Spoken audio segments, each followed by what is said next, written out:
बेटियों को नंगा घुमाने का, बेटियों का बलात्कार करके उनको जलाने का। किसानों के साथ जो हो रहा है वो सही नहीं है। जिस तरह से उनको अपराधी की तरह व्यवहार किया जा रहा है उनके साथ, तो सबसे पहले किसानों की ससम्मान रिहाई हो। अगर ये नहीं होगा तो हम लोग बड़े आंदोलन की तैयारी में हैं। एक तरफ तो कांग्रेस संसद नहीं चलने दे रही, लगातार अडानी मुद्दे को लेकर बीजेपी और उसकी सहयोगी पार्टियों यानी एनडीए और सरकार को लेकर हमले कर रही है।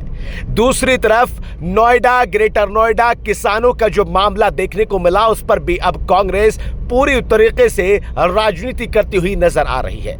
इसी कड़ी में लुक्सर जेल में बंद किसानों को मिलने के लिए आज कांग्रेस के 3 सांसद ग्रेटर नोएडा पहुंचे।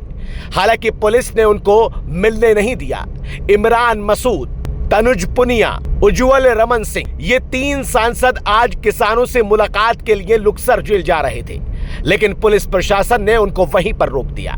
जब पुलिस ने किसानों से मिलवाने के लिए इनकार कर दिया तो ये तीनों सांसद जिला कलेक्ट्रेट पहुंच गए और वहां जाकर जिलाधिकारी से बातचीत की। क्या कुछ बातचीत रही ये तो आपको आगे बताएंगे, लेकिन उससे पहले जरा ये समझिएगा कि जब इनसे बातचीत की गई तो इमरान मसूद ने साफ तौर पर कहा कि वो किसानों के साथ में खड़े हैं और अगर किसानों की बात नहीं मानी गई, उनको रिहा नहीं किया गया तो फिर देश के अंदर आंदोलन होगा। कांग्रेस सांसद इमरान मसूद यहाँ पर आए हुए किसानों के मुद्दों को लेकर लगातार जो है कांग्रेस जो है प्रदर्शन कर रही है और आज इनका डेलीगेशन आया। इमरान साहब, आप जिला कलेक्टर पहुंचे, क्या बातचीत? देखिए, अभी डीएम साहब से मिले हैं, हमने कहा किसानों का सहसम्मान रिहाई कराइए। जो किसान को अपमानित मत करिए, इनकी सहसम्मान रिहाई होनी चाहिए। इमरान मसूद के बाद में तनुज पुनिया से जब बातचीत की गई तो तनुज पुनिया भी सरकार के रवैये और उसके एक्शन को लेकर आग बबूला नजर आए। तनुज पुनिया ने कहा कि सरकार किसानों को अपराधी बनाने के चक्कर में है और अपराधियों की तरह उनको जेल में बंद कर रखा है। किसान इस देश का अन्नदाता है, अगर उसके साथ इस तरह का व्यवहार किया जाएगा तो फिर देश कैसे चलेगा? क्या बातचीत रही पुनिया से, जरा ये सुन लीजिएगा। बक्सर जेल में बंद किसानों की रिहाई के लिए लगातार कांग्रेस अपना डेलीगेशन भेज रहा है और आज यहाँ पर 3 सांसद आए हुए। मेरे साथ में बाराबंकी के सांसद हैं पुनिया साहब। इनसे थोड़ा बातचीत करके समझने की कोशिश करते हैं कि आखिर क्या कुछ बात। सर, क्या बातचीत हुई कलेक्टर में आपकी और किस तरह की रणनीति आपके किसानों को लेकर बनी? देखिए, किसानों के साथ जो हो रहा है वो सही नहीं है। जिस तरह से उनको अपराधी की तरह व्यवहार किया जा रहा है उनके साथ, तो उसी को संज्ञान में माननीय राहुल गांधी जी ने लिया, माननीय प्रियंका गांधी जी के भी संज्ञान में है, तो उन्होंने हम लोग को यहाँ भेजा। जो स्थिति है ग्राउंड पे, जो परिस्थितियाँ हैं उसको जानने के लिए हम लोग जेल जा रहे थे मिलने के लिए, लेकिन प्रशासन द्वारा हमको यहाँ डाइवर्ट कर दिया गया है डीएम साहब के यहाँ। डीएम साहब से बात हुई तो हमने अपनी कंसर्न्स उनके सामने रखी हैं कि किस तरह से उनको मिलने नहीं दिया जा रहा है। कुछ लोगों को जो है सॉलिटरी में रखा गया है, तो उसको ये सारे कंसर्न्स हमने रखे। जिस तरह से अपराधियों की तरह व्यवहार हो रहा है उनके साथ, वो भी कंसर्न हमने रखी। तो डीएम साहब ने आश्वस्त किया है कि नहीं, उनको धीरे धीरे प्रोसेस में ला रहे हैं, उनको वापस निकालने के लिए किसानों को छोड़ा जा रहा है और ससम्मान उनको छोड़ा जाएगा और बाद में उनके बैठा करके प्राधिकरण के साथ बैठा करके जो भी उनके कंसर्न है उनको किया। संसद अगर नहीं छोड़ा गया तो फिर आपकी क्या रणनीति है आगे? नहीं, तो हम तो किसानों के साथ हमेशा खड़े हैं और अगर नहीं छोड़ा गया तो हम तो मजबूरन हमें भी आंदोलन करना पड़ेगा। अच्छा, एक और सवाल मैं आपसे करता हूं कि जिस तरह से किसानों के दरवाजे तोड़कर उनको निकाला गया, पहले तो आप इसको कैसे देखते हैं? दूसरा, कुछ दिन पहले प्रदेश के मुख्यमंत्री ने संभल और नोएडा के किसानों को एक ही कैटेगरी में रखा था, इसको कैसे आप देखते हैं? मैं वही तो कह रहा हूँ कि ये सरकार जो है ये किसानों को अपराधी की तरह मानती है। किसान कोई अपराधी तो है नहीं, देश का अन्नदाता है। प्रधानमंत्री, मुख्यमंत्री सब अन्नदाता कहते हैं उनको एक तरफ, और दूसरी तरफ उन पर लाठी चलवाते हैं, उनके घर तोड़वाते हैं, उनके घर के दरवाजे तोड़वाते हैं। अपराधी की तरह व्यवहार करेंगे तो किसान मजबूर है, उसको आंदोलन करना पड़ेगा, उसको भी अपना पेट पालना है, अपने परिवार को पालना है, तो ये तो करना ही है। तो खंडन करते हैं, इस तरह से नहीं बोलना चाहिए मुख्यमंत्री। तनुज पुनिया की बात तो आपने सुन ली होगी। तीसरे सांसद से बातचीत करने की कोशिश की, लेकिन जल्दबाजी की वजह से वो हमसे बातचीत नहीं कर पाए। लेकिन इस पूरे मामले की एक अहम कड़ी और आपको बता देते हैं। पूनम पंडित, नाम तो याद ही होगा। पूनम पंडित जब इनके साथ में पहुंची तो उनके बयान, उनके तेवर कुछ अलग ही नजर आ रहे थे।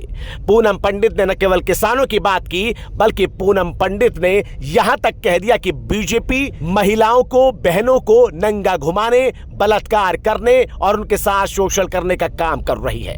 क्या कुछ कहा है पूनम पंडित ने, आप ये भी सुनिएगा। आज मेरे साथ कांग्रेस पार्टी की नेता और किसानों की भी नेता पूनम पंडित मेरे साथ मौजूद हैं। डीएनडी पर पहुंची हैं अपने नेताओं का स्वागत करने के लिए, क्योंकि कुछ ही समय के बाद इनके नेता किसानों से मिलने के लिए जेल में जाएंगे। नोएडा के किसानों को पुलिस ने गिरफ्तार करके जेल भेजा है, लेकिन कांग्रेस पार्टी लगातार ये मांग कर रही है कि उन किसानों की रिहाई होनी चाहिए। ज़्यादा जानकारी के लिए मेरे साथ पूनम पंडित जी हैं। किस तरह की मांग कर रही हैं, आज क्यों नोएडा पहुंची? देखिए, आज हमारे कांग्रेस के जो सांसद हैं बाराबंकी से तनुज पुनिया जी और सहारनपुर से इमरान मसूद जी, वो आ रहे हैं। वो किसानों से मिलने जा रहे हैं। हम लोगों ने उनको बताया था कि यहाँ पर किसान भारी संख्या में जो जेल भेजा गया है पुलिस प्रशासन द्वारा, और जो यहाँ पर किसानों की मांग चल रही 10% प्लॉट वाली और ये 64% वाली, और जो 2013 में भूमि अधिग्रहण राहुल जी ने जो पास किया था उसके अधिकार इनको नहीं मिल रहे हैं। तो उसी के लिए आंदोलन चल रहे थे, बड़ा आंदोलन था। यहीं दिल्ली पे घेराव कर रहे थे, यहाँ पुलिस ने रोका। हमारे जो किसान नेता अगुवाई करने वाले संगठन, जिसमें हमारा भी संगठन है, सभी लोगों को जेल भेजने का काम किया। अब हम लोग क्या डेली गिरफ्तारी करा रहे हैं कि 50 लोगों की, 100 लोगों की,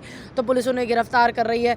तो उसी की समस्या से निजात पाने के लिए हमारा ये आंदोलन चल रहा है, और जो कांग्रेस के सांसद हैं हमारे, वो लोग मिलने के लिए आ रहे हैं। क्या लग रहा है कि आज दोनों नेताओं को जेल में मिलने भेज दिया जाएगा? देखिए, नेता हैं, अगर जनता की आवाज़ उठाएंगे तो जेल से क्या डरना।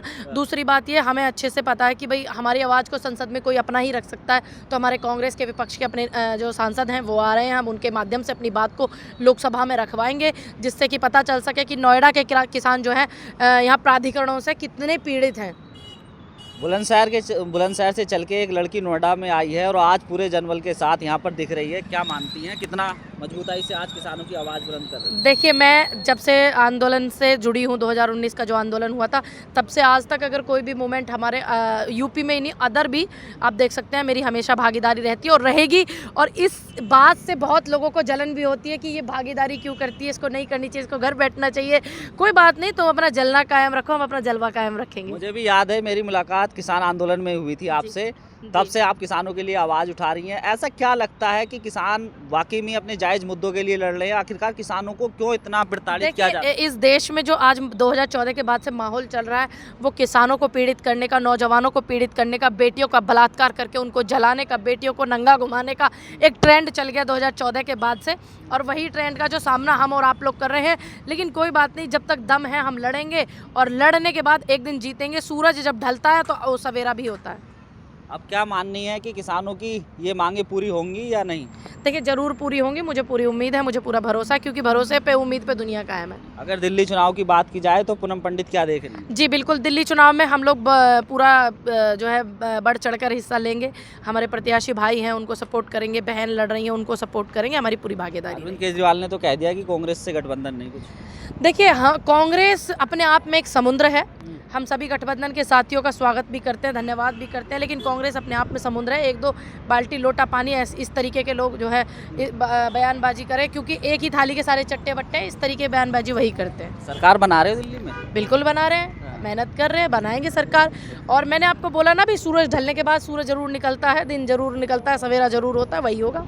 मुख्यमंत्री का चेहरा कौन होगा दिल्ली? देखिए, हमारे पास मुख्यमंत्री के चेहरों की कमी नहीं है। हमारे पास मुख्यमंत्री के भी चेहरे बहुत हैं और हमारे प्रधानमंत्री के चेहरे भी बहुत हैं। बात तो उनकी कीजिए जो सिर्फ हम दो, हमारे दो की बात करते हैं, ठीक है? उनके पास नहीं है पूरा पिटारे में कुछ भी। हमारे पास तो नेता ही नेता है भैया। उनके पास 10 महिला खोज करके नेता नहीं निकाल सकते भारतीय जनता पार्टी के। हमारे पास महिला नेताओं की भी लंबी लिस्ट है, ठीक, युवा नेताओं की लंबी लिस्ट है। अब तो महाराष्ट्र के बाद वो मजबूत नजर आ रहे हैं। देखिए, महाराष्ट्र में वो लोग चुनाव जीते हैं, हम लोग भी चुनाव जीते हैं झारखंड में। झारखंड भी बात कीजिए। कांग्रेस के पूरे डेलीगेशन ने आज जिस तरह की मीडिया में बाइट दी और अपने तेवर दिखाए, उसको देखकर लगता है कि कांग्रेस किसानों के मुद्दे और अडानी के मुद्दे, यानी दोनों मुद्दों पर सरकार को सड़क से लेकर संसद तक घेरने की तैयारी कर चुकी है। और जब किसानों का मुद्दा उठाया जाएगा तो फिर कांग्रेस नेता इसी तरह बाहर निकल कर आएंगे।